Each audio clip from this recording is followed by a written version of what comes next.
Hello everyone and welcome back, guys. Today we're going to be talking about Defiance 2050, and before I even go into the video, I do want to apologize about the quality of the gameplay you're seeing right now. This is from a live stream that I did, and for some reason the post live stream the quality just ended up being complete shit, and honestly this game wasn't worth me re-downloading to record more gameplay, so it didn't look like shit. And yes, I did install pretty much right after this. Actually, I 100% installed right after this live stream was over. And let me go ahead and kind of tell you why. And first, let me give you a little bit of background of Defiance. The original one came out in 2013. It came out on the consoles and the PC. I believe this game was $60 back in 2013. I did play it on the Xbox 360, and for the most part, I enjoyed it. I put a decent amount of time in it on the console. It was fun for the most part. It wasn't anything great. It wasn't anything terrible. The game eventually later became free to play, and then I heard about Defiance 2050, and I was like, huh. This is a free-to-play shooter. And I was like, is this like a sequel to it? What is it? And for my knowledge, it's just a re-release of the original one. Just they changed some aspects of it, how the skill tree works, and just little tweaks here and there of the game. For the most part, it looks exactly the same. It runs exactly the same. If not, actually, if it might even run worse than the 2013 version. But my experience with this game, for the most part, as a MMORPG third-person shooter, it wasn't terrible for a free-to-play. It wasn't awful, but the performance issues and some of the control that you had over the game was awful. Granted, this is early access, so hopefully some of this maybe does get changed, and if it does change, I might try to download it again and try it out. But the biggest issue, like the running animation, was awful.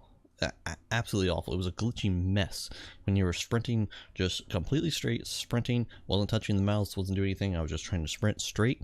It just looked like an absolute glitchy mess. How they released it looking like this, I don't know. If I made a game and it looked like this while I was running, there's no way in hell I would ever release it. I would never let anybody play it. It was awful. How that got passed to be able to be released in early access, I have no idea.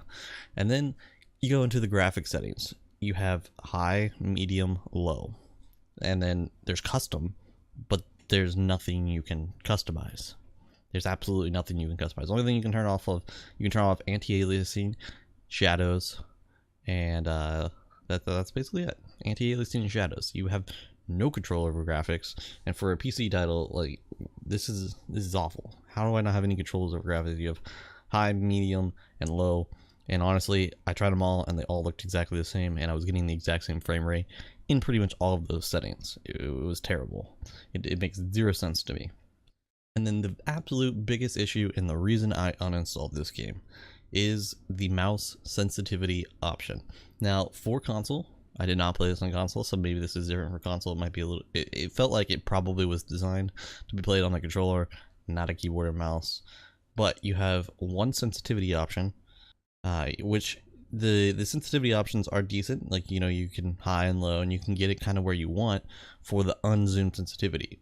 But your zoom sensitivity kind of goes automatically. It adjusts it automatically and ends up being absolutely a horrible mess. For me to get my unzoomed sensitivity where I want it, I have to drop the sensitivity super low, which I normally do because I play very low sense in pretty much every shooter that I've ever played. But then it makes the scope sensitivity so unbelievably slow that now I can't even zoom in, even if I wanted to shoot somebody, because I cannot make any shots. I either have to adjust my sensitivity to where the zoom sensitivity is exactly where I want it, or the unzoom sensitivity. Because if I make the zoom sensitivity where I want it, the unzoom sensitivity is so unbelievably fast. I could do like 4 360s in one just nice slow swipe to the right. I'll end up spinning around like 4 times. It's just unbelievably awful. If you play on a keyboard and mouse, and you understand what I'm talking about when this kind of sensitivity. You cannot play a shooter like this. You need to have 2 options of sensitivity. You need to have a zoom sensitivity, and you need to have a unzoom sensitivity, essentially. And it did not have that, and I played it for about 45 minutes, and it was to the point where I was just like, I can't do this anymore. It's not even fun. It's not even worth it. This is literally destroying my whole experience of this game. The sensitivity completely changed my outlook at looking at this game. I was so irritated the whole time I was playing it.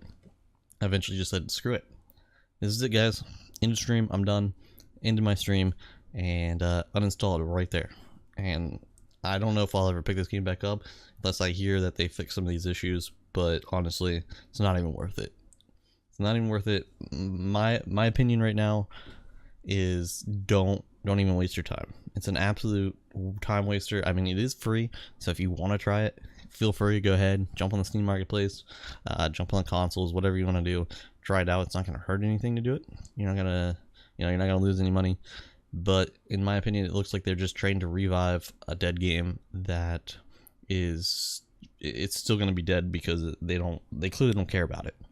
They don't care about it. They just wanted to re-release it, put some microtransactions in it, because there's a store which I barely even looked at because I didn't even want to see the garbage they were putting in this store. So in my opinion, this is probably kind of just like a last resort cash grab to save their game, since the original version that came out in 2013 is probably completely dead. So yeah, don't even waste your time. That's my opinion. I just want to make this quick video, let you guys know, and kind of hopefully save yourself some time if you were thinking about, downloading this and trying it. Don't. Just, especially if you're on a computer, don't. If you're on a console, maybe it'll work a little bit better with a controller, or if you're on computer and for some reason you use a controller for a shooter, go ahead and try it out. I thought about trying a controller, but I was so irritated with the settings that they're giving me for a keyboard and mouse, I just uninstalled. If you're gonna put this on PC, you need to have the proper settings for a PC player to actually play the game the way they want it. Otherwise, don't even put it on the freaking PC. Just leave it on the consoles. If you're not going to give me the proper settings to change for my mouse, just don't even put it on here. So I just want to let you guys know, hopefully save you some time, and just completely skip this one. Absolutely just skip it. And so yeah, if you guys are new here, I cover pretty much everything related gaming, especially shooters. We will be covering a lot of Insurgency here lately. Once NDA drops on Insurgency, I'll have some more information for you guys, and anything that they officially announce, I'll definitely cover as quickly as possible. So make sure you guys hit that like button. Make sure you subscribe if you're new. Turn on bell notifications to get notified when I drop any kind of videos, and I'll see you guys in the next one.